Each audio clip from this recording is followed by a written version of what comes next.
kimsəsizlik sözü. Kimsəsizlik sözündə, bu sözdə neçə leksik şəkilçimiz var? Öncə ona baxacağıq. Sözün kökü nədir? Sualı bəzən neçə leksik kimi verirlər və bəzən deyirlər ki, başlanğıc forması neçə dəfə dəyişikliyə uğramışdı.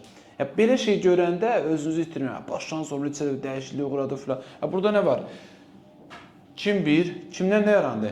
Kimsə, kimsədən nə yarandı? Kimsəsiz, kimsəsizdən nə yarandı? Kimsəsizlik. Bəsələm, kimsəsizlik sözü hansı nitq səsidir? Etibar hansı nitq səsidir? Kimsəsizlik, nə? Kimsəsizlik. Bəli, nə? Kimsəsizlik, isim.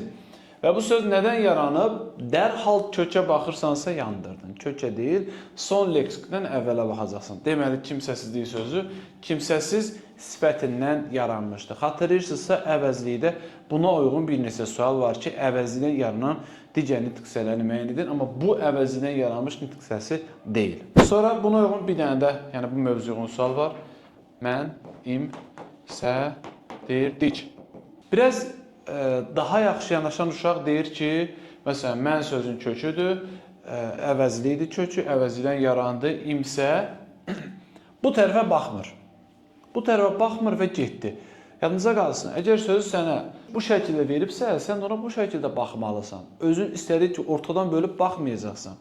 Yəni, sözün əslinə baxacaqsan.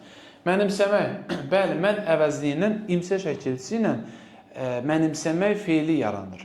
Mənimsəməkdən isə nə yaranacaq? Mənimsə, bu dir deyil, mənimsədirmək sözü yoxdur. Bu, t-nın d-ya keçməsidir. Yəni, sahib gəldiyi üçün t-d əvəzləməsi baş verir.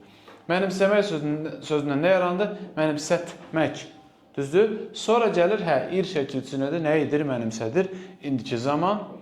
Sonra dikiləri də həmişə böləcəyiz. Mənimsədirdik o, mənimsədirdik biz. Gördünüz?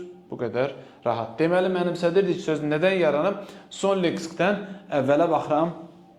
Yaranıb mənimsəmək feilindən, əvəzindən yaranıb yazsa, səhv olacaq. Mənimsəmək sözün özün yazsa, olar. Amma mənimsətmək, mənimsədirdi sözün yazanda bu artıq feildən yaranmış olacaq.